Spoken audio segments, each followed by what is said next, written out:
Esta es la cuarta y vamos a continuar durante todo el año. Hoy tenemos un invitado internacional, profesor querido, conocido por todos nosotros.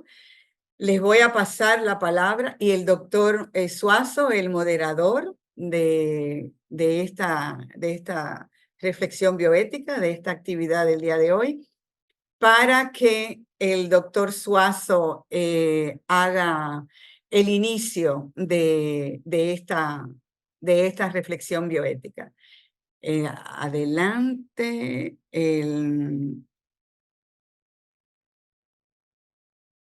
Miguel.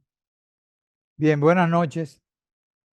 Ciertamente es un honor para mí tener la posibilidad de ser el que presente a un gran amigo, que es amigo de todos, porque ya desde la apertura de unos minutos antes, según fueron integrándose, vimos el afecto y el cariño de muchos que ya les conocen.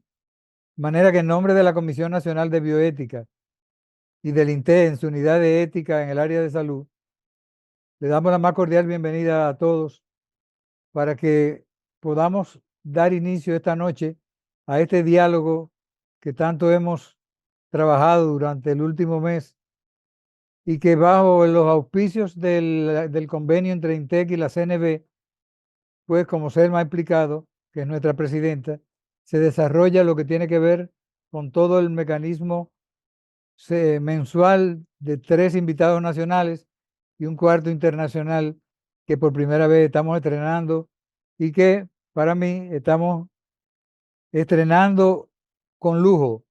Lujo porque la calidad humana y la calidad profesional de Camilo es conocida por todos, porque Camilo desde el 2005 nos conocimos en mayo, en un encuentro, un congreso en Quito, y me acuerdo que Camilo estaba haciendo una presentación, no recuerdo de qué, pero sé que el tema que trataba coincidía con algo que yo estaba pensando, trabajando en esos días.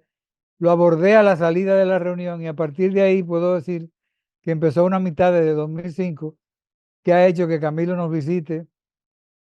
Ese mismo 2005 con el CONAR, el Consejo Nacional de Reforma del Estado, que dirigía Marco Villamán, que es miembro de esta comisión. Luego cuando yo dirigí la ética y combate a la corrupción, o sea que trabajó con nosotros invitado por ética pública, fue profesor de muchos de ustedes en el magíster de INTEC, la maestría de INTEC, fue profesor invitado más de una vez, y en la Plaza de la Salud, donde le contaba yo hacerme una anécdota muy interesante. Hace poco estaba en una actividad en la plaza, estaban pasando unos videos y de repente en los videos aparece Camilo y oigo yo una voz que dice detrás de mí, ese es mi marido. Y era la esposa, Adriana, que estaba justamente, y yo no lo sabía que ella estaba en el país, pero se emocionó cuando vio a su marido. De manera que hay una relación con el país que él quiere que la diga, que es muy especial, y hay una relación personal que para mí es muy importante. El doctor Sala es un académico colombiano con una amplia experiencia en los campos de la docencia y la investigación. En la Universidad de Estrasburgo, Francia, se graduó como doctor en Derecho y en la Universidad de Valencia, España, obtuvo un segundo doctorado, esta vez en Filosofía. En esa institución también realizó un máster en Ética y Democracia, alumno de la profesora Cortina. Aparte de estas titulaciones, es también abogado, teólogo y especialista en bioética. Se ha desempeñado como consultor, conferencista y o profesor en Francia, España y en casi la totalidad de los países de América Latina. En Estrasburgo, Francia, fue distinguido con el premio Marc Otto de la Fundación Saint Thomas en reconocimiento de sus méritos en la investigación jurídica. Ha prestado servicio como consultor en instituciones internacionales como la Unión Europea, la UNESCO, el Banco Interamericano de Desarrollo, BID. Actualmente es profesor de Filosofía del Derecho, Teoría de la Justicia de la Universidad de Estrasburgo, Francia. Profesor de Hermenéutica e Investigación Jurídica en la Universidad de Salamanca, España, y es asesor de trabajo de investigación jurídica en la Universidad Nacional de Colombia. Esta noche, con su amplia capacidad pedagógica, abordará un tema que con el título, la verdad es que intimida, por la construcción gramatical de hablar de hermenéutica, bioética, que fueron los dos títulos, y el retorno a la unidad del conocimiento. Gracias a su condición de profesor de hermenéutica e investigación jurídica, nos hará fácil lo que aparenta en su construcción gramatical como algo muy difícil. Hemos solicitado que unos 40-45 minutos los dedique a conversar, a exponernos sus ideas y que luego otro tanto lo podamos dedicar vía chat, como nos ha dicho Selma, para que las preguntas, los comentarios, no solamente preguntas, se puedan hacer por esa vía. De manera que no les ocupo más tiempo y le damos paso a nuestro querido doctor Juan Camilo Salas, para nosotros Juan Camilo. Muchas Adelante. gracias. Me siento muy honrado siempre, muy contento. A mí el afecto por la tierra dominicana, por su gente y por los queridos amigos dominicanos, me brota por los poros. No tengo que decirlo porque se me nota. Así que gracias por el honor, por la distinción. Un saludo especial para todas y cada una, para todos y cada uno, y de manera especial para mi querido amigo, el maestro Miguel Suazo, a quien mucho debo. Voy a compartirles mi pantalla y comenzamos a hablar un poco. El título tiene un poco de intención descriptiva de una situación problemática. Y esa situación problemática, de una u otra manera, viene dada por el hecho de un contraste que todos creo que percibimos en el mundo de la bioética. Y ese contraste es entre un gran éxito de la bioética como disciplina, como interdisciplina, como multidisciplina, porque de una u otra manera los congresos, las publicaciones, los programas académicos, las actividades en general que se realizan sobre bioética dan razón de cómo la bioética llegó a ocupar un importante espacio en el imaginario colectivo, diría Jung, en el inconsciente colectivo de un momento de la civilización que estaba necesitado como de criterios, de orientaciones. Entonces diríamos, el éxito de la bioética es ostensible. Pero sin embargo, ese éxito ha ido acompañado de un problema que nos genera un peligro de desnaturalización de la bioética, porque como todos lo sabemos, ha habido un gran disbalance entre la producción académica de propuestas que hemos catalogado como de naturaleza bioética y el trabajo epistemológico ha sido más bien reducido, modesto, escaso. Entonces, sin una adecuada identidad epistemológica, sin una adecuada puntualización de qué es lo que hace que la bioética sea tal, sin una adecuada delimitación e identificación de la bioética, hemos caído en una serie de problemas que nos han complicado la existencia y que pudiéramos sintetizar en algunos principales que creo que todos los hemos visto en algún momento de la historia. Y el primero es que, como no se le ha trabajado tanto a la episteme de la bioética como hubiésemos debido, tenemos o hemos tenido la tendencia a identificar la bioética con el análisis de cuestiones biomédicas, o hemos venido a reemplazar la ética de las profesiones de la salud por el término bioética. Pero en última instancia, simplemente ha sido una cuestión nominal. Hemos seguido hablando de los eternos problemas, también de los nuevos problemas de las ciencias biomédicas, pero los hemos encasillado en la bioética, y lo mismo hemos hecho con las profesiones de la salud. Entonces, ahí hay un lío. Entonces, ¿qué es lo que diferencia la bioética? Trataremos de decir algo, además ustedes todos son maestros en el área. En un segundo momento, otro problema que evidencia esta situación es que muchas personas han creído que la bioética básicamente es una reflexión que le tiende a dar fundamento a una expresión normativa. Es decir, la bioética tiende a concretizarse en códigos, en elencos de carácter normativo, y eso es la bioética, que se desprende normativamente de allí. Entonces reflexionemos para poder proponer normas, y eso es bioética. Una tercera que pudiéramos llamar problemática de desidentificación de la bioética es cuando de una u otra manera el método de los principios de la bioética, los 4 conocidos principios de la bioética, se considera que es básicamente como un método propio de la esencia de la bioética, y todo lo que se haga a la luz de esos métodos, de esos principios, consideramos que es bioética. Es decir, eh, si bien es cierto, y lo diré posteriormente, la bioética tiene un carácter procedimental, pero no metodológico en el sentido tradicional de lo que hemos entendido por método. Pero este método de los principios, que sí es in estricto sensu un método, ha llegado como a ocupar de manera generalizada ese vacío epistemológico y metodológico en el ámbito de la bioética.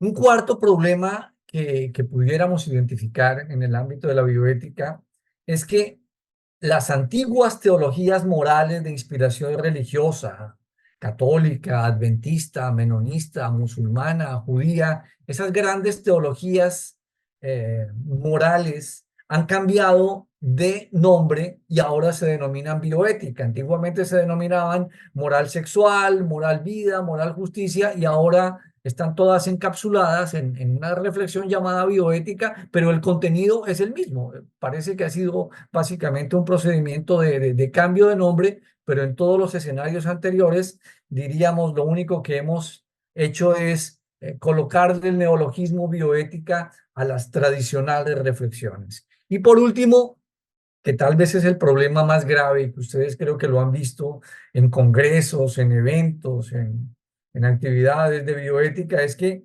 cualquier tipo de apreciación en cualquier ámbito que involucre una descripción valorativa o que involucre un análisis crítico propositivo, lo llamamos bioética, ¿sí? Sin querer ser minucioso en ejemplos, me ha tocado ver en congresos desde que meten en el ámbito de la bioética, desde las recetas de cocina para los pacientes de los hospitales, lo meten en el ámbito de la bioética. Otras personas hablan de técnicas de jardinería y también es bioética. Cualquier cosa termina siendo bioética siempre que implique valoración. Entonces uno comienza a preguntarse, y desde fuera comienzan a preguntarle, pero bueno, ante tal diversidad, ¿qué es lo que le da especificidad e identidad a la bioética? Es por eso que pudiéramos decirlo un poco en términos latinoamericanos, no es que haya que descartar los discursos teológico-morales de las religiones, no es que haya que descartar los códigos, no es que haya que descartar toda la reflexión filosófica a la hora de trabajar en el ámbito de la bioética, pero parece que estamos confundiendo los ingredientes con el pastel. Es decir, porque en determinado momento es válido que haya una reflexión de carácter filosófico, teológico, normativo, jurídico, etcétera, de la ética de las profesiones, porque es válido que esa mediación ingrese en el ámbito de la bioética. Ella solita no es bioética, sigue siendo teología moral, sigue siendo ética propiamente dicha, sigue siendo un elemento deóntico, sigue siendo un elemento jurídico, etcétera. Entonces diríamos, en términos coloquiales, creo que el trabajo de los amigos de la bioética tiene que ser un poco el ayudar a que no confundamos los ingredientes con el pastel. En ese sentido, entonces, me parece que ayuda mucho el recordar un poco que el conocimiento nace con una perspectiva de unidad. Es decir, el conocimiento nace en la cultura occidental de cara a mirar un poco cómo le damos abrimos un horizonte de naturaleza epistemológica, en este caso de carácter hermenéutico para la bioética, parece que ayuda el hecho de que recordemos que el conocimiento nace básicamente como una concepción integrada de la realidad. Es decir, hay un término que ayuda mucho a entender este fenómeno y es el término teoría. Teoría viene de dos raíces griegas, orán, que a su vez proviene del verbo orao, y teios, que cuando lo transformamos en el término queda orao teión, que significa ver la divinidad en la realidad. La teoría inicialmente es un esfuerzo de integración, es un esfuerzo de visión de conjunto. Y esa visión integrada, esa percepción integrada se cultivaba inicialmente, creo que algo de esto dijimos cuando hablábamos con ustedes en algún momento a propósito de la ética de la esperanza, se cultivaba a través de un ejercicio que se descuidó en el ámbito ético, político y cotidiano, que es la contemplación, que es silenciar la mente.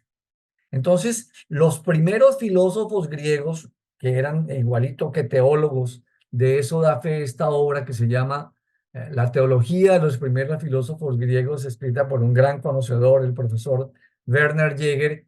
La teología y la filosofía eran una misma cosa, porque en última instancia ellos entendían por divinidad como aquel elemento integrador de la realidad, que se percibe en un primer momento a través del silencio mental, ¿sí? A través, diríamos en términos contemporáneos, a través de la mística, a través de el silenciar la mente, a través de la contemplación, como ellos lo llamaban. Y tal vez el ejemplo más preclaro de esa visión de conjunto es el famoso poema del ser que escribió Parménides y que está escrito allá en el conjunto de sus fragmentos. Entonces, tendríamos que decir que en el ejercicio cognitivo, comprensivo de la realidad, hay un primer momento, que es un momento de silencio de la mente, que es un momento que pudiésemos llamar místico. Después, lo diríamos, después de Aristóteles, pudiéramos llamarlo un momento espiritual, ¿sí? Es un momento de silenciamiento de la mente para poder ver la realidad. Y en un segundo momento, a partir de esa comprensión de la realidad como una unidad, si viene un esfuerzo racional de organización. Y eso está muy claro en la República de Platón, ¿sí? Recordemos el famoso mito de la caverna. Hay unos presos amarrados a unas cadenas, están mirando el fondo de la caverna, detrás de ellos hay un desfile que pasan con instrumentos, con cosas, y detrás de eso hay un fuego. Entonces, la luz que desprende el fuego genera unas siluetas, que es lo que las personas que están amarradas al fondo de la caverna ven, las sombras, las siluetas, pero no ven la realidad. Para eso hay que salir y contemplar la realidad. Y es un llamado de atención al decir de muchos intérpretes de Platón a no quedarse en la visión de los elementos particulares, sino salir de la caverna y ver la realidad. Y para eso es el ejercicio contemplativo. Basta recordar que todo el neoplatonismo es fundamentalmente, por ejemplo, en Plotino, es fundamentalmente un movimiento de carácter académico, espiritual, místico, etcétera, que reintegra la realidad. Entonces, en ese sentido, tendríamos que decir que esos dos ejercicios dan razón de cómo se consideraba el conocimiento en la antigüedad, ese orao teión, esa teoría, un primer momento de contemplación a través del silenciamiento de la mente que permite contemplar la unidad, ¿sí? Hoy lo llamamos mindfulness, y después un ejercicio de carácter racional. Y la razón, por su propia naturaleza, disecta, es analítica, ¿sí? Análisis es disección de la totalidad en las partes. Y esto lo explica de manera maravillosa este profesor, el profesor Pierre Hadot, en este y en otros libros. Este me parece que es un primer inicio para tener una visión de conjunto de toda esta visión de la filosofía antigua. ¿Qué es la filosofía antigua? Que creo que es un texto que tiene una gran riqueza. En ese sentido, cuando uno mira los primeros desarrollos de lo que pudiésemos llamar eh, una medicina rigurosa, nos damos cuenta que desde la perspectiva de la unidad, de la integración, la salud comenzaba por ser considerada o comenzó por ser considerada una virtud, la higienia. Recordemos, ¿sí? La higienia en la mitología era la hija de Asclepio, dios de la medicina, y en esa concepción médica, pues había una integración de todas las facetas humanas, de la dimensión psíquica, de la dimensión biológica, de la dimensión comportamental, y en ese sentido aparecen expresiones tales como una vida ética y serena conserva y promueve la salud, y esa famosa frase de la medicina en sus orígenes, la medicina hipocrática: no intentes curar el cuerpo sin antes haber curado el alma. Entonces, percibe uno, sin hacer un gran estudio a profundidad, que hay una visión de conjunto, no hay una visión segmentada. Como dentro de la categoría salud está el elemento biológico, pero está también el ético, comportamental, está el psicológico, y ahí aparece la virtud de la salud. Por eso, no está de más recordar que en el modelo hipocrático y galeno, el profesional de la salud, y así dice textualmente, dicen los textos, debe ser ante todo una persona ética, debe ser una persona sabia, una persona virtuosa, es decir, un modelo social a imitar, porque en última instancia la visión era una visión integrativa. Ahora bien, el problema de esta visión integrativa es que comienza un proceso de dispersión que después de veintitantos siglos estamos volviendo a reintegrar. Creo que para muchos de nosotros es familiar este señor al lado de un gran número de profesionales que hacen un trabajo análogo, que es el señor Joe Dispenza. El placebo eres tú, que en última instancia lo que hace Dispenza es volver un poco a esta perspectiva de reunificar lo psíquico, lo ético, lo biológico, el componente emocional, y creo que estamos volviendo, y este diríamos que es como el escenario, como el proceso de reintegración en el cual, como lo diré a continuación, aparece la bioética, en ese proceso de reintegración al cual la bioética está llamada a colaborar, y de hecho ha venido colaborando en esa reintegración, salvo este problema que acabamos de mencionar. Entonces, en ese sentido, diríamos que en esa faceta, que es la faceta analítica, ¿sí? No la contemplativa, que es más platónica, todos los presocráticos, Tales, Anaxímenes, Anaximandro, Demócrito, etcétera. Ya en Aristóteles, la faceta analítica aparece de manera mucho más clara. Cuando vemos el conjunto de las obras de Aristóteles, los escritos teoréticos o teóricos, los escritos prácticos, los escritos de lógica, nos damos cuenta que hay un esfuerzo racional de organización, pero en la medida en que organiza, también segmenta, también va disectando, y la unidad comienza a romperse. Y esa unidad que comienza a romperse queda manifiestamente rota ya en la medievalidad, porque cuando surgen las universidades como transformación de las escuelas medievales, la Universidad de Bolonia, la Universidad de París, Salerno, Montpellier, que son las primeras facultades de medicina, Salamanca, Coimbra, etcétera.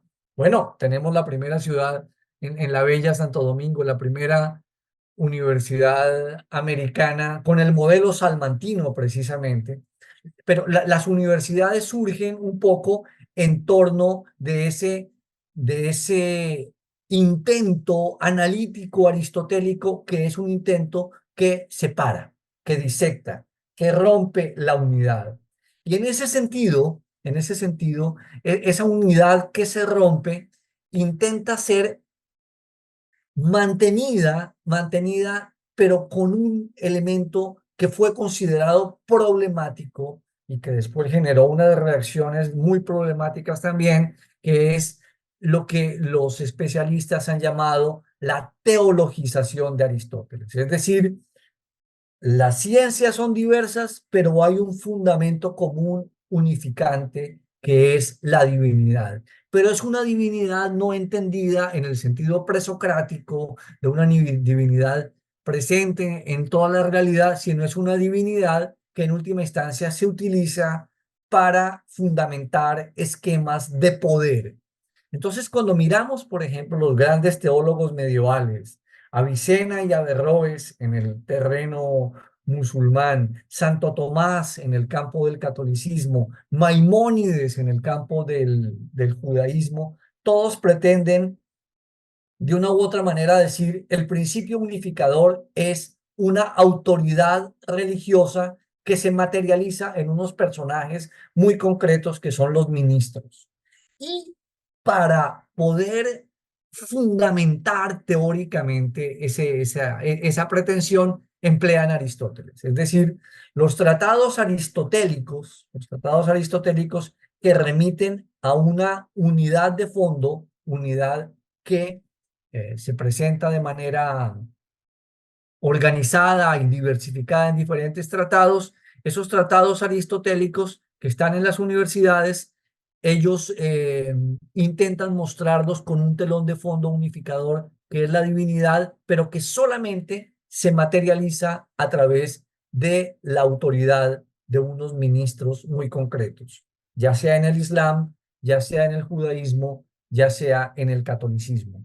Y ese fenómeno, con grandes implicaciones políticas, genera grandes molestias en todos aquellos que se sentían marginados por el esquema de poder. Entonces, comenzamos a percibir que esa unidad del saber privilegia solamente una manera de estructurar el conocimiento. Y esa manera es el conocimiento deductivo. Entonces, el fundamento de todas estas disciplinas es un fundamento teológico. Y ese fundamento teológico tiene que desarrollarse deductivamente en las diferentes disciplinas. Entonces, en ese sentido, la lógica deductiva se vuelve una obligación. La lógica inductiva se descarta. Recordemos que en la propuesta aristotélica, las dos lógicas son complementarias. Uno tiene la experiencia, uno organiza los conocimientos de esa experiencia, uno produce el conocimiento y ese conocimiento después le sirve a uno para organizar la realidad. Hay un ciclo complementario entre la inducción y la deducción. Ahora bien, Humberto Eco, todos recordaremos a la obra de Humberto Eco, El nombre de la rosa, escribe esa obra y en ella el monje investigador llega a la biblioteca y le pregunta al monje bibliotecario por unos crímenes que se estaban cometiendo en el monasterio.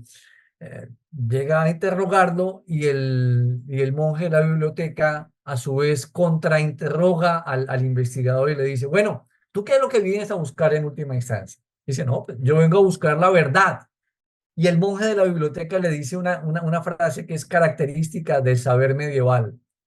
La verdad no hay que buscarla. La verdad ya está dicha y está escrita. Lo que tiene que ser es eternamente repetida. Esa frase es maravillosa.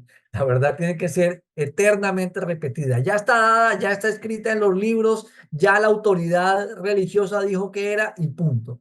Por eso, cuando viene la decadencia de la medievalidad, los teóricos, fundamentalmente anglosajones, también continentales, pero fundamentalmente anglosajones, comienzan a decir, mire, esa manera de construir el conocimiento,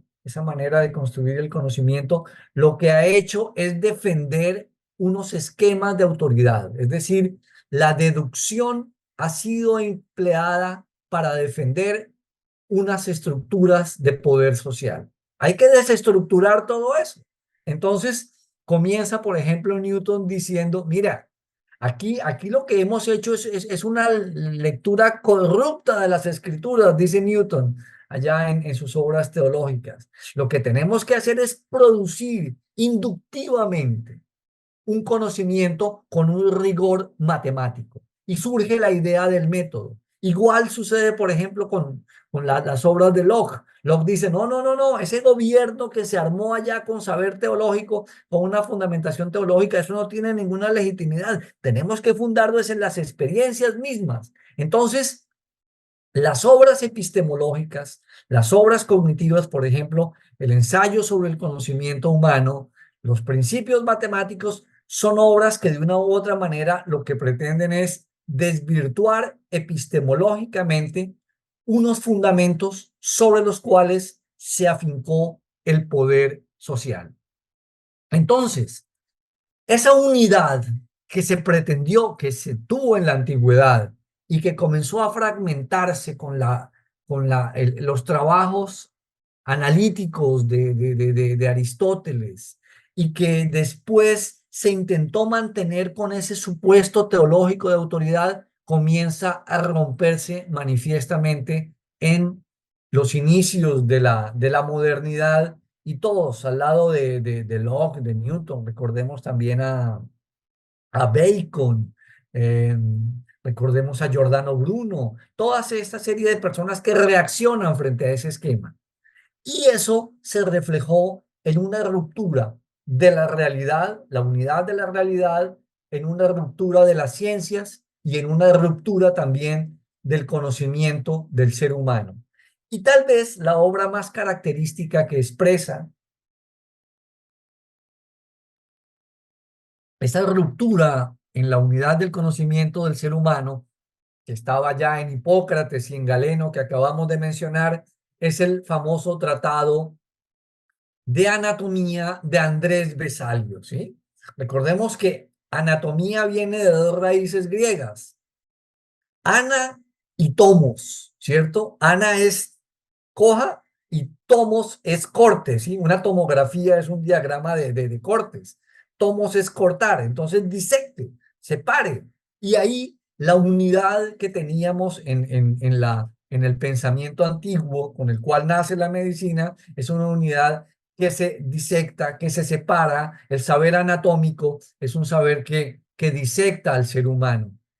Y esa disección de lo humano que comienza con Vesalio en el campo de las ciencias, que se remonta también a los señores que acabo de mencionar, a Bacon, a Newton, a Locke.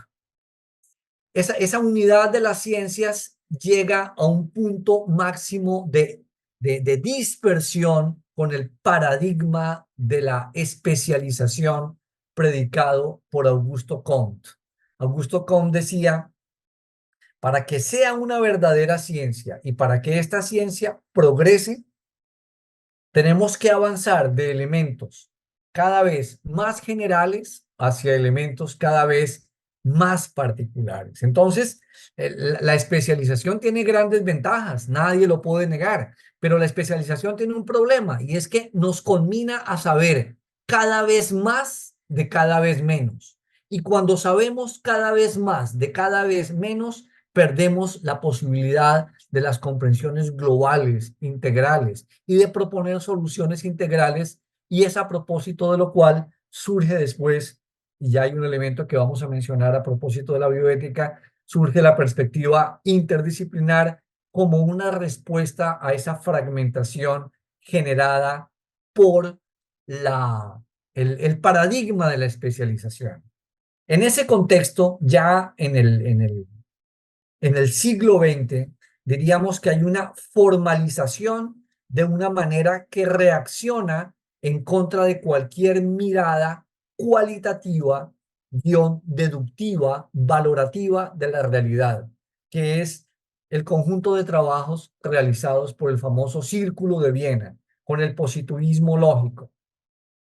Pensadores como Schlick, como Rudolf Carnap, Kerr Gödel, Karl Popper, apuestan por una visión científica del mundo. ¿Y qué es una visión científica del mundo? Es decir, mire, si nosotros miramos, dicen ellos, lo que pasó en el siglo XIX, lo que pasó a comienzos del siglo XX con la Primera Guerra Mundial, lo que sucedió es que hay una lectura eh, tendenciosa, hay una lectura cualitativa que defiende intereses particulares. Entonces, hacer ciencia es optar por el progreso y por la paz. Entonces, hacer ciencia con esquema matemático nos propone una solución que, como lo hemos visto, nos ha resultado una cura que nos ha resultado más mala, más cara que la enfermedad, porque ciertamente optamos por un saber especializado que ha traído enormes ventajas,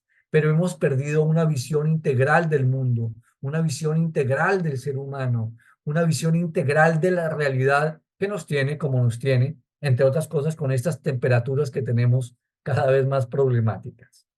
Por eso, ya en el contexto de la segunda mitad del siglo XX, vienen las grandes críticas al saber especializado. Y tal vez una de las más agudas en lengua castellana es la visión de don José Ortega y Gasset allá en esta obra que todos conocemos, La rebelión de las masas. Y don José Ortega y Gasset dice una cosa, emplea una frase terrible y es, hemos caído en la barbarie del especialismo. Tenemos grandes especialistas, tenemos grandes profesionales, pero con una gran incapacidad para solucionar los problemas de manera integral, de manera armónica, de manera correlacionada. Y esta frase que me parece maravillosa de Vargas Llosa, que es está contenida en un libro que se llama El elogio de la educación. Dice, la especialización trae sin duda grandes beneficios, pues permite profundizar en la exploración y la experimentación y es el motor del progreso, pero también tiene una consecuencia negativa. Va eliminando esos denominadores comunes de la cultura gracias a los cuales los hombres y las mujeres pueden coexistir, comunicarse, sentirse de alguna manera solidario. Entonces, diríamos, hubo una reacción violenta frente a esos intentos teológicos de manejar la sociedad con una legitimación teológica y de una u otra manera se optó por un saber inductivo, pero ese saber inductivo, si lo pensamos en términos lógicos, prescindió del saber deductivo.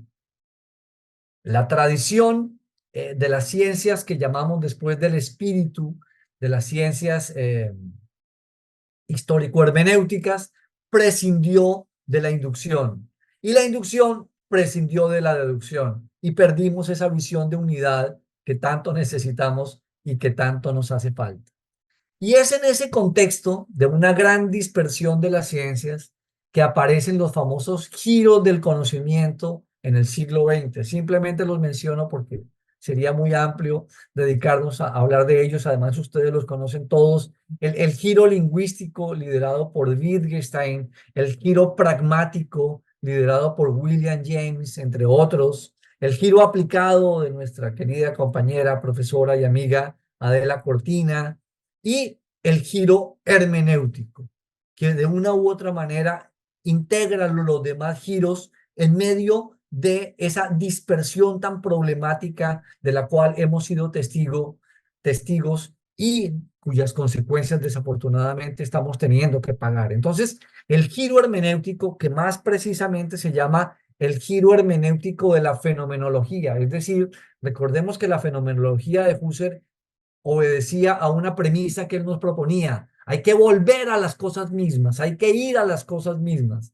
Pero entonces le dicen los hermeneutas del siglo XX, le dicen, sí, claro, hay que volver a las cosas mismas, pero recuerda que conocer es interpretar.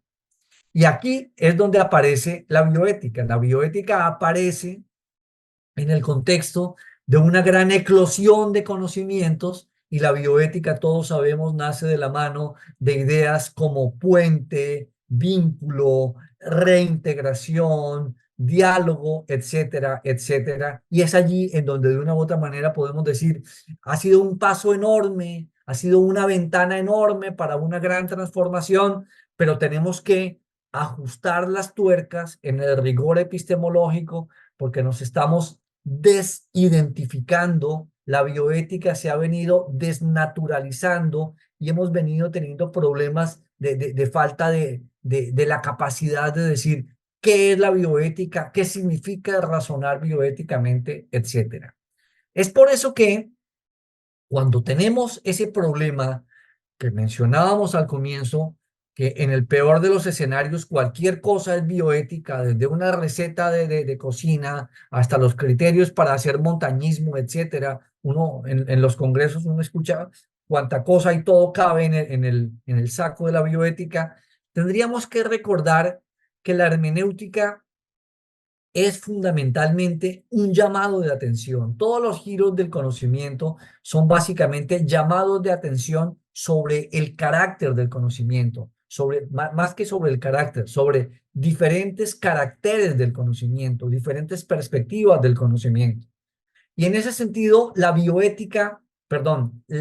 hermenéutica ha tenido diferentes significados semánticos a lo largo de la historia que es importante diferenciar para ver en qué sentido la estamos entendiendo. Se entendió en el siglo XX y la estamos entendiendo a comienzos del siglo XXI. La primera etapa es la hermenéutica clásica, que es básicamente la que nos gusta a los abogados, que es fundamentalmente entender hermenéutica como un razonamiento subsuntivo, premisa mayor, premisa menor, relación que nos lleva a una conclusión. Ese no es el sentido de la hermenéutica contemporánea. No es el término la hermenéutica en el sentido aristotélico, porque él básicamente nos hablaba de la interpretación, pero básicamente como un razonamiento subsuntivo, inferencial, silogístico. Después viene en el siglo XIX la famosa hermenéutica romántica, de la mano de dos grandes personajes que son el señor Friedrich Schleiermacher y el señor Wilhelm Dilthey.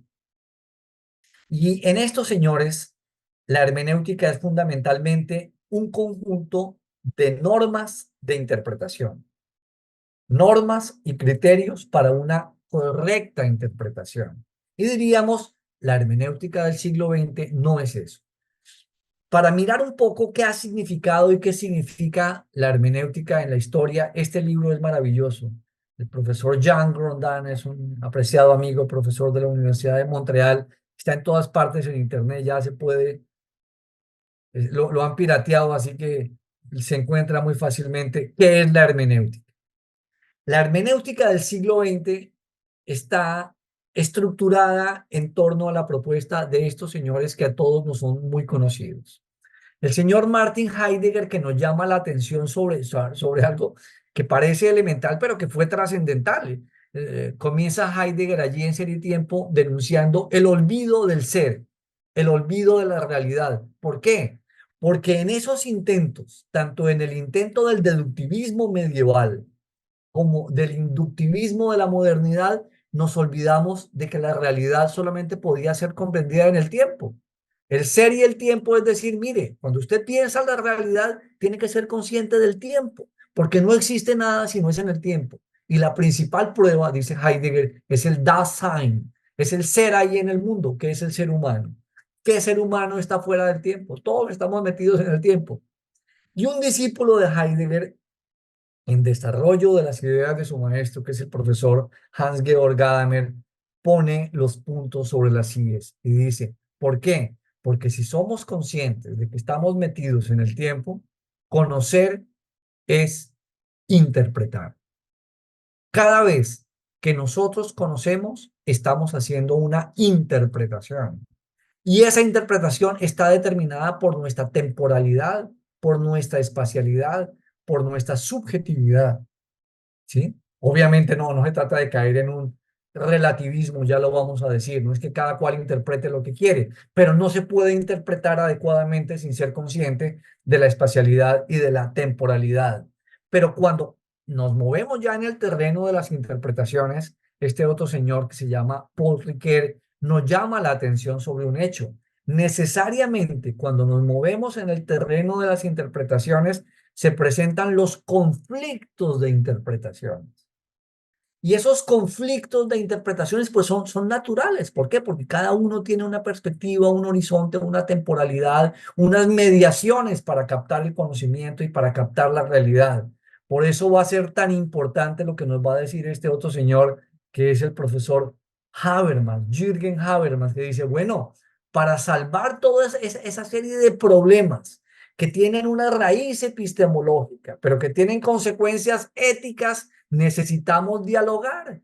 Vienen todas las éticas dialógicas, vienen todas las éticas del discurso. Pero esas éticas dialógicas y esas éticas del discurso, para que funcionen, tienen que hacer un trabajo que nos lo va a enseñar a hacer este señor que se llama Jacques Derrida y que ustedes conocen, que es el trabajo de la deconstrucción. Me voy a referir rápidamente a este esquema porque veo que ya el tiempo se me está acabando y, y, y hay que decir algunas cositas más. Entonces, tendríamos que decir como prenotando que la hermenéutica ha venido en apoyo, no solamente de la bioética, sino en apoyo de todo el saber ético. Este libro, Ética Hermenéutica, del profesor Jesús Conil, que es el esposo de Adela Cortina, también buen amigo, estuvo en Dominicana el profesor Conil, también invitado por el querido maestro Miguel. Eh, Ética hermenéutica, es decir, la ética es un ejercicio interpretativo, es un ejercicio que de una u otra manera exige la toma de conciencia de ciertas mediaciones interpretativas, porque en última instancia esas interpretaciones son las que nos llevan a tomar decisiones. Entonces, él presenta todo esto y un profesor español, el profesor Tomás Domingo Moratalla, escribe este libro que me parece que viene muy a propósito de lo que queremos plantear, y es cómo la bioética tiene en la hermenéutica una estructura que le da solidez y que le da orientación. Entonces, en ese sentido diríamos, cuando hablamos de hermenéutica, a propósito de su relación con la ética y con la bioética, hay que entender, la hermenéutica no es un método en el sentido usual del término método, sino que es una perspectiva epistemológica, es un llamado de atención sobre ciertos elementos del conocimiento, pero a pesar de que no es un método en el sentido, porque método es conjunto ordenado de pasos que nos culminan a un fin, meta o dos, pasos que conducen a un fin. Pero de la hermenéutica sí se pueden inferir válidamente criterios metodológicos. Entonces, un criterio metodológico es un elemento a tener en cuenta, es un principio a tener en cuenta, que es diferente de un método que es un conjunto ordenado de pasos en pro de la consecución de un determinado fin. Segundo, la hermenéutica, como ya lo he dicho, es una especie de llamado de atención que nos recuerda el carácter interpretativo del conocer humano. Cuando nosotros conocemos, no estamos describiendo objetivamente las cosas, sino aproximándonos a ellas a través del lenguaje que está determinado por nuestra circunstancialidad, nuestras circunstancias históricas. Recordemos a Ortega, yo soy yo y mis circunstancias, ¿sí? Y ese conocimiento que se produce respecto de determinado objeto es un conocimiento que se da en el espacio, la historicidad del acto de conocer, que es importante tenerla en cuenta a la hora de la comprensión, interpretación. Y por último, la hermenéutica nos llama la atención sobre la necesidad de un trabajo interdisciplinar, multidisciplinar y transdisciplinar que implica necesariamente una ética dialógica y una perspectiva aplicada de la ética. En ese sentido, diríamos que hay que diferenciar la bioética de las otras maneras que pudiéramos llamar que tienen pretensión de normatividad, de las otras éticas, ¿sí? Y lo primero que tendríamos que aclarar, y que creo que todos lo hemos enseñado porque creo que la mayoría de nosotros hemos sido o somos profesores de bioética, la bioética es una ética procedimental, ¿sí? Es decir, En medio de sociedades moralmente pluralistas, en que hay tanta diversidad de ideas comprensivas del bien, no podemos imponer unas sobre otras. Podemos ponernos de acuerdo en procedimientos que nos lleven a tomar mejores decisiones. Y ahí aparece la bioética. Por eso la bioética no tiene contenidos propios. Creo que a todos los profesores, los que hemos enseñado bioética, no ha faltado el estudiante que le diga a uno, profesor, ¿y la bioética qué opina? O termina una conferencia y dice, oiga, desde un punto de vista bioético, ¿qué se puede decir sobre esto? Entonces uno dice, sí, no, la bioética no tiene contenidos propios, no es un conjunto de dogmas o de afirmaciones o de valores, no, la bioética es una ética procedimental. Y ahí hay que aclarar que pluralismo no quiere decir igual a relativismo. Nos vamos a poner de acuerdo respecto de cualquier cosa, ¿sí? Porque ese es el miedo un poco que han tenido algunas éticas de carácter teológico, y es que o creen que la bioética que simplemente el bien y el mal aparecen de ponerse de acuerdo. No, no se trata de tomar decisiones democráticas, ¿no? Sí, de tomar decisiones racionales, fundadas, etcétera. Entonces, decíamos, el término procedimiento no es igual al término método, ¿sí? Sino que aporta principios, criterios de naturaleza prácticos, pero siempre en el ámbito de la bioética hay unas notas que vale la pena tener en cuenta. Este esquemita, que es muy sencillo, este esquemita describe una de las categorías básicas de la hermenéutica, que es el círculo de la comprensión. El círculo de la comprensión es ir del texto al contexto y del contexto al texto. O sea, la comprensión de los textos solamente es posible desde una identificación de las condiciones espacio-temporales del contexto para poder comprender qué es lo que el texto realmente quiere decir. O sea, hay una relación dialéctica de mutua referencia entre el texto y el contexto. Y de acuerdo con lo que nosotros interpretamos, en esa relación entre el texto y el contexto, de esa misma manera actuamos. Entonces diríamos que se ha venido a completar el círculo de la comprensión con el contexto, los textos y la aplicación. Miremos rápidamente y ya con esto termino porque siento la espada de Damocles del tiempo sobre mi cabeza. El contexto básicamente es el espacio temporal en donde se da el caso o en donde está el problema. Ese contexto tiene que ser objeto de un análisis que nos lo enseña a hacer este señor que ya mencionábamos, el señor Jacques Derrida, ¿sí? Él nos dice, cada vez que vemos un problema, un caso, una situación, tenemos que hacer un ejercicio deconstructivo, ¿sí? A través de un ejercicio dialógico, ¿sí? Que en última instancia es una deconstrucción. Hay explicaciones muy complejas, vamos a simplificarlas al máximo. La deconstrucción es poder mostrar con claridad lo que en primera instancia no está claro. Es decir, es un ejercicio de desvelamiento, las interpretaciones que hay, la carga histórica de los términos, el sentido político de los términos que se emplean en determinada situación problemática. El término de construcción es maravilloso y ayuda mucho. Y en la bioética, si hacemos una buena deconstrucción, ya haríamos un trabajo maravillosamente importante. Este libro muestra los antecedentes de la deconstrucción en Platón, en Eckhart, en Descartes, en Nietzsche, en Freud, y cómo Derrida lo que ha hecho es capitalizarlo. Es decir, Derrida nos da una pista para cuando analizamos un caso bioético, un caso desde un punto de vista bioético, un problema lo analizamos desde una perspectiva bioética, tenemos que hacer una deconstrucción. No se trata simplemente de una descripción, hay que hacer un ejercicio de constructivo. Después nos vamos a mirar los diferentes elementos, las diferentes perspectivas valorativas, o sea, pasamos al nivel de los textos, es decir, el conflicto de las interpretaciones. Y ese conflicto de las interpretaciones es un debate en torno a los fundamentos. Recordemos, estamos en un ambiente habermasiano. Hay que dialogar necesariamente, porque el diálogo es el camino. Entonces, en ese sentido, diríamos que aparecen dos elementos estructurales que siempre ha tenido la bioética.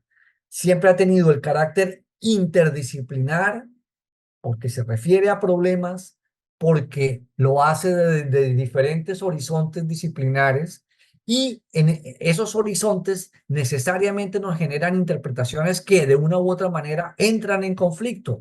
Y el diálogo es para, de una u otra manera, solventar esas dificultades que hay.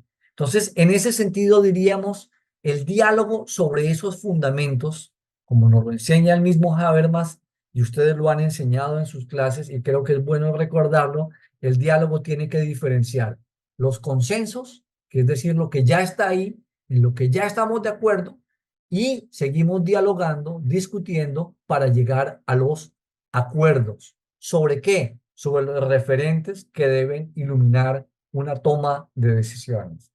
A ese respecto, la obra El conflicto de las interpretaciones de Paul Ricoeur es una obra supremamente importante. Y en tercer lugar, la aplicación.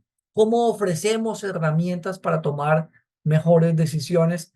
Ese elemento de la aplicación nos lo explica muy bien Gadamer en la obra Verdad y Método 2, en un capitulito que se llama La hermenéutica como tarea teórica y práctica. La aplicación es básicamente exponer una serie de argumentos y de criterios que deben tomarse en cuenta a la hora de tomar una decisión, de hacer una intervención, sin que dicha exposición se quede en el plano de, perdón, sin que dicha exposición pase a la determinación de las acciones. Debe quedarse siempre en el plano expositivo, argumentativo y enunciativo de principios.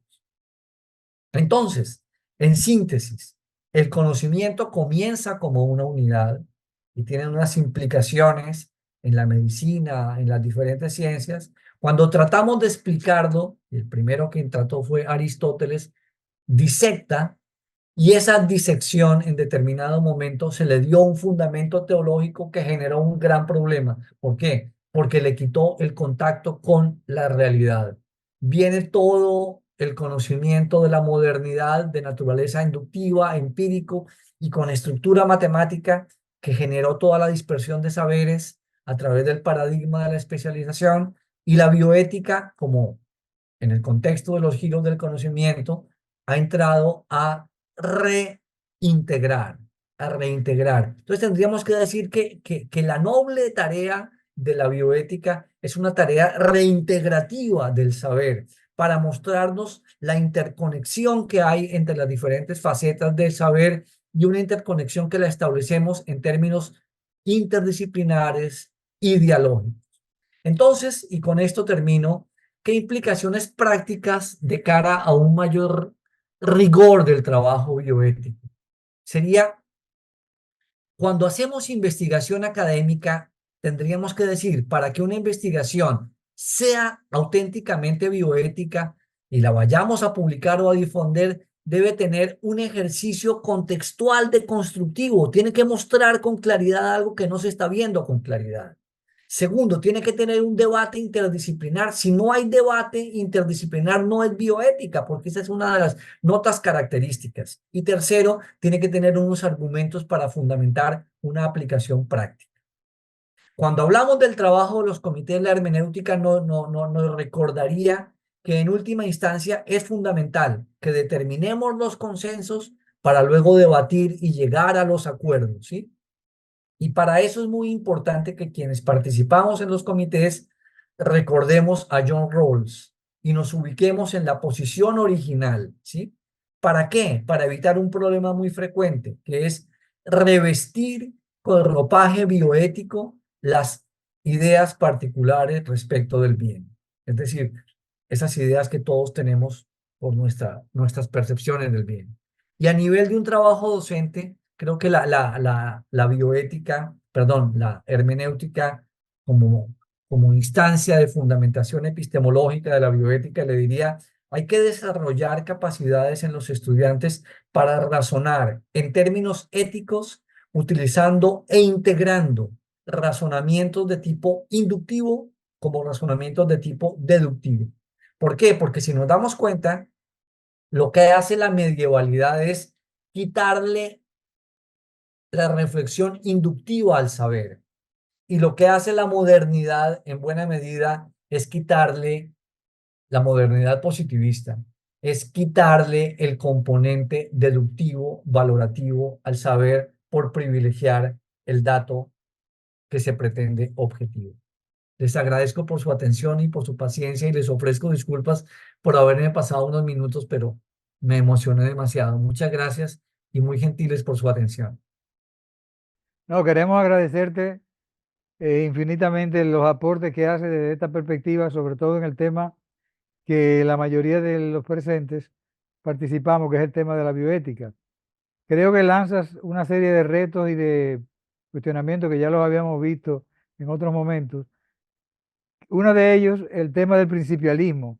Cómo el principialismo es uno de los que amerita contextualizarse, porque hemos estado jugando en algunos sectores a que se da, por ejemplo, a nivel universitario, que se da bioética cuando es ética o cuando es otro contenido con ese título, o desde el principialismo, convirtiéndolo en un absoluto como referente de la bioética, sin el contexto de que nació en el contexto anglosajón, de que tiene su espacio propio validado todavía dentro de la ética clínica, bioética clínica o la ética clínica, pero no aparece para muchos como algo que no se debe desconstruir, sino que se tiene que reforzar como si fuera el fundamento propio de la bioética.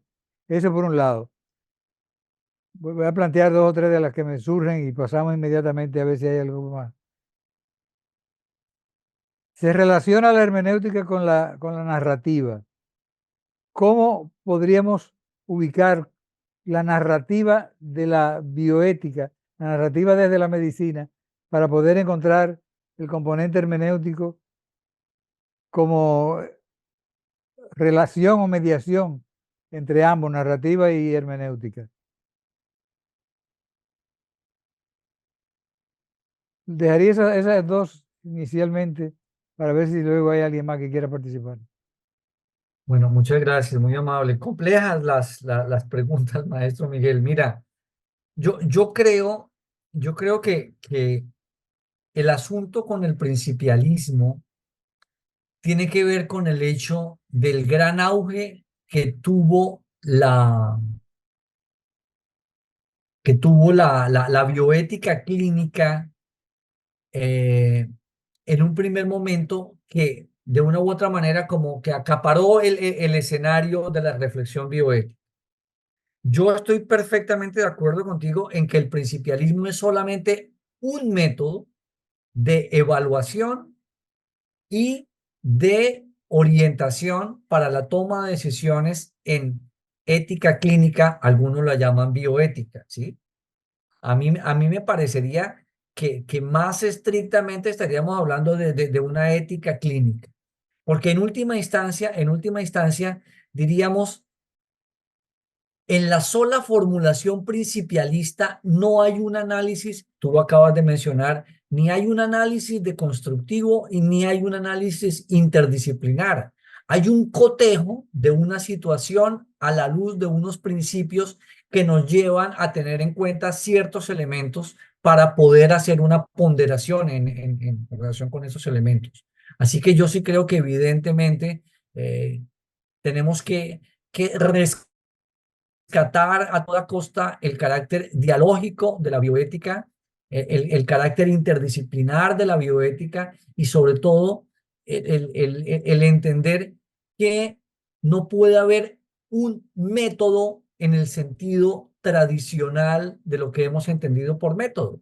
Vuelvo y lo digo, si método es un conjunto ordenado de pasos que nos llevan a un fin, la bioética no nació ni se ha caracterizado, ni ha desarrollado grandes eh, propuestas teóricas que absoluticen un solo método. La bioética básicamente nos lleva a una reintegración del saber, a una reintegración del conocimiento a través de un ejercicio interdisciplinar ideológico, que es el que uno muchas veces echa de ver en muchos artículos. Entonces dice, pero ¿qué debió? Cuando me mandan tesis, todos sabemos que ya hay programas de doctorado en América Latina, creo que hay un buen número ya de doctorados en América Latina y suelen mandarme tesis para que las evalúe. Lo primero que yo le pregunto al tesista es, bueno, ¿qué hace que esta tesis sea una tesis de bioética?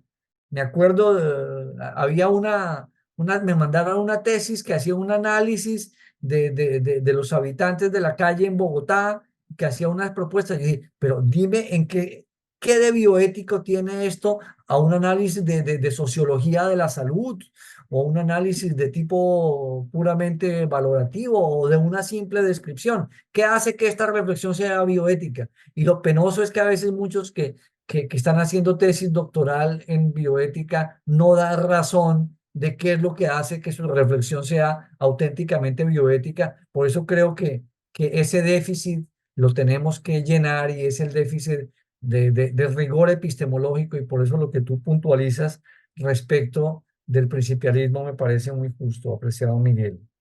Segundo, yo creo que evidentemente si comprendo bien tu comentario, la narrativa tiene que ser comprendida desde un horizonte hermenéutico. Me acuerdo que en facultades en Colombia enseñábamos antropología médica y entendíamos por antropología médica comprender las diferentes narrativas de los actores en el escenario de la relación médico-paciente, ¿sí? Entonces, son unas narrativas categoriales, eh, son unas narrativas valorativas, son unas narrativas que de una u otra manera incorporan elementos culturales, etcétera, y tienen que ser comprendidas desde allí, si no es hermenéuticamente desde dónde. Es decir, ubiquémoslas en su contexto, miremos qué hay detrás, es decir, qué es lo que en última instancia es lo fundamental allí, es decir, hagamos una deconstrucción y luego, a propósito de esa narrativa, tratemos de mirar un poco cuáles son las herramientas que podemos aportar de carácter interdisciplinar para que esta persona pues comprenda de mejor manera su situación. Yo creo que de eso, de una u otra manera, los dispensa y todas estas personas que están trabajando la medicina desde un horizonte multidisciplinar e interdisciplinar, de eso es de lo que se están ocupando en este momento. No sé si capto adecuadamente tu observación a propósito de la narrativa en el contexto de la práctica médica. Sí, sí, perfecto, muchas gracias. Selma, ¿hay algún comentario? Comentario tenemos del doctor Raimundo, varios, un poco afirmando lo que ya el doctor nos había dicho. Dice el doctor Raimundo, conocemos más de cada vez menos, pero es la manera de llegar a la raíz de los problemas. Sin embargo, se pierde la visión general, se pierde la visión del bosque por mirar el árbol. Pero él agrega, sin embargo, es importante ver el árbol, ¿no? Otro comentario también. Perdóname, Selma, quisiera reaccionar porque me parece muy valioso lo que dice Raimundo. Claro, sí. En la diapositiva que presentaba, había como dos conos. Dos conos que se unían por la parte más pequeña, claro, porque en última instancia, la especialización a la cual no podemos, exactamente, a la cual no podemos renunciar, nos lleva y nos muestra la ventaja. Nadie puede negar las ventajas de la especialización. El problema es que tenemos que redimensionar el sentido de la especialización. Especialización no puede seguir siendo yo sé de esto y me olvido del todo para comenzar a significar desde esta fortaleza particular yo comprendo el todo, ¿sí? Si bien es cierto que no podemos ser especialistas en todos los árboles del bosque, sí podemos tener una noción de todo el bosque a partir del árbol que conozco mejor. Así que me parece muy justa la apreciación del doctor Raimundo. Micrófono, Selma. Gracias. Bueno, Raimundo continuó haciendo otro comentario. El tiempo en la interpretación resulta ser como una jaula que nos limita. Yo diría, nos limita, pero también nos orienta. Porque de una u otra manera, la toma de conciencia de la temporalidad de una afirmación es la que me ayuda a dimensionar el sentido y el alcance de la expresión. Esa famosa distinción que tenían en el siglo XIX entre la letra y el sentido, entre la letra y el espíritu, ¿sí? Entonces, no puede haber una expresión, dice Gadamer, que sea del todo verdadera. ¿Por qué? Porque las expresiones están amarradas a los contextos temporales. Pero el hecho de que esté amarrada la expresión a un contexto temporal no quiere decir que no tenga algo de verdad, que hay que reformular. ¿Sí? Entonces, el tiempo nos orienta para ver qué se quiso decir en ese momento cuando se dijeron las cosas que se estaban diciendo y cómo podemos hacer un ejercicio de reformulación que sería como la actualización del sentido para ver cuál es la vigencia que eso tiene en nuestro propio contexto. Gracias de nuevo. Bueno, hay comentarios de interesante, estuvo muy interesante, muchas gracias por compartir sus conocimientos, agradeciendo la oportunidad, ¿no?, de estar hoy acá. No sé, no tengo nada más en el chat, Miguel. Bien, yo decía que el tema era interesante, pero también la construcción gramatical nos atemoriza un poco a veces querer participar en este tipo de temas. Muchas Además gracias a de, Lourdes por su amable comentario. además de agradecer, de mi parte se quedan algunos elementos todavía que los seguiremos en petit comité, nosotros conversándolo, yo para aclararme y tú para aclararme.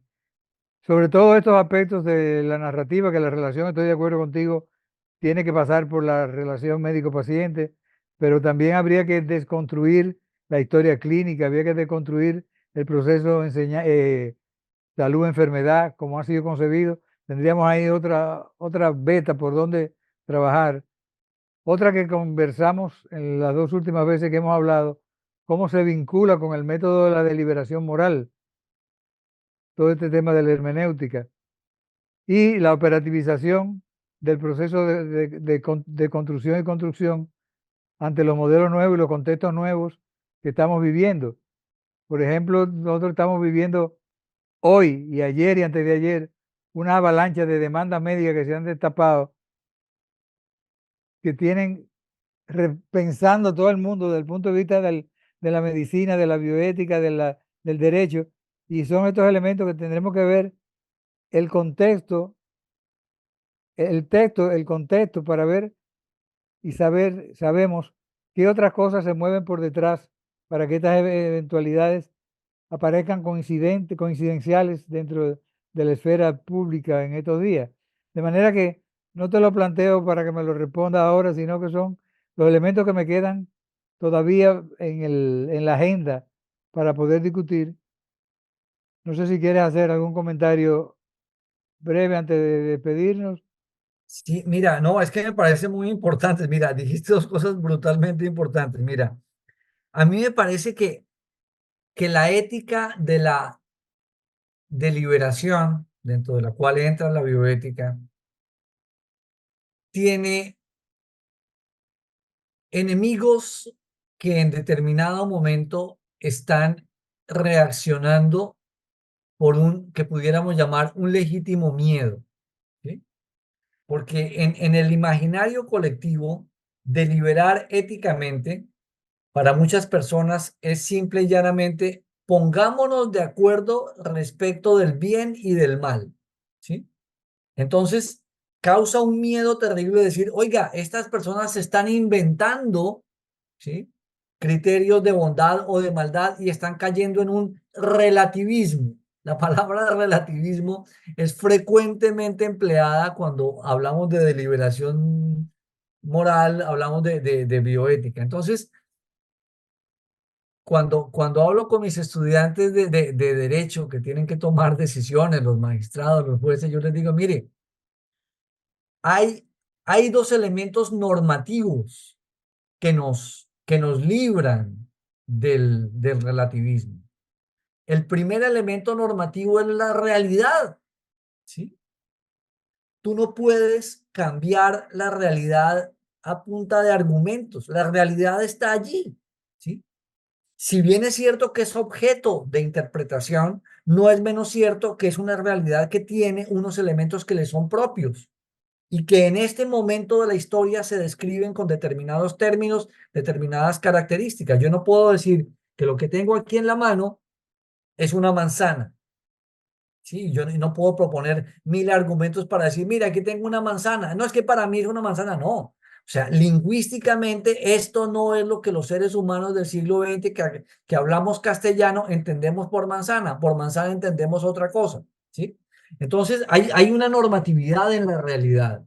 Y la otra normatividad es en las, las expresiones las expresiones que pudiéramos decir teóricas, los fundamentos que de una u otra manera nos ayudan a comprender esa realidad. Entonces, hay una normatividad en los textos y hay una normatividad en la realidad que evita el relativismo. Eso por un lado, a propósito de tu comentario de la ética de la deliberación, que me parece fundamental, porque en última instancia, la deliberación amplía horizontes, ¿sí? Para muchas personas es más sencillo, premisa mayor, premisa menor, conclusión. Esto es lo que dice el precepto moral o lo que dice la norma, esto es lo que está sucediendo y hagamos una subsunción y listo. Pero la vida no es tan en blanco y negro, ¿no? Ese es el asunto.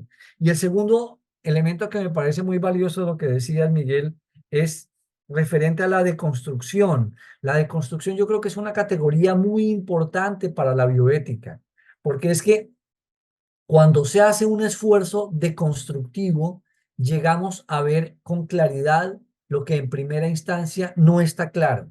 Y cuando uno ve con claridad lo que en primera instancia no está claro, eso le cambia el horizonte. Todos lo sabemos cuando hemos analizado casos, cuando hemos analizado obras, cuando hemos profundizado en teorías, cuando hemos escuchado a las personas. Entonces, la deconstrucción es una categoría que creo que le da un rigor enorme al trabajo de la bioética y también le abre enormes posibilidades para que sea mucho más rico, porque a veces le damos poca importancia porque creemos que lo que se está diciendo es lo que es o el problema es lo que es en su enunciatividad, pero no hacemos un ejercicio de antecedentes, de deconstrucción, de categorías, de términos para ver cuál es realmente el quid del asunto. Así que me parece que lo que has dicho es de una importancia capital. Sin Bueno, duda, sin duda, tenemos que diga usted. continuar. Bueno, perdón, Miguel, quería leer un comentario para cerrar la parte de intervenciones de los participantes. Dice la maestra Lourdes Torre, excelente exposición, gracias por su tiempo. Como docente, me ha enriquecido de manera muy importante para Muchas continuar gracias. con el compromiso de seguir dando a conocer la bioética. Me encantaron sus diapositivas anexando los textos, dice la maestra Lourdes. Muchas La gracias. doctora Josefina Romero dice, saludos y afecto para Juan Camilo. Tu excelente conferencia nos deja tareas reflexivas importantes. ¿Cuál sería reto que vislumbra hacia futuro en este tiempo de tanta violencia? Gracias. Bueno, es una pregunta. ¿Cuál sería el reto que vislumbra hacia futuro de este tiempo de tanta violencia?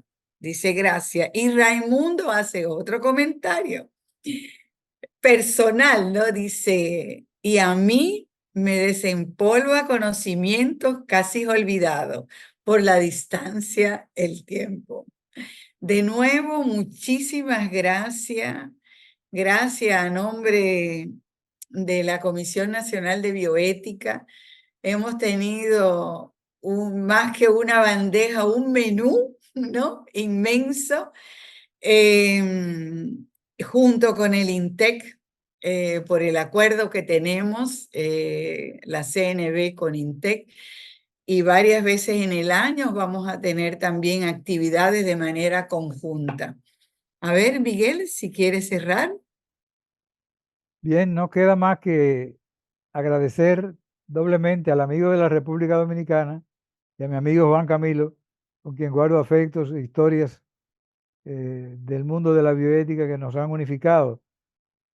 Cuando le propuse ser el expositor de esta noche, aceptó de inmediato con mucha alegría y con mucho entusiasmo, y eso siempre es un plus para el que está invitando, que le estamos echando preparación, reuniones y en el mundo en que vivimos tan cargado de actividades.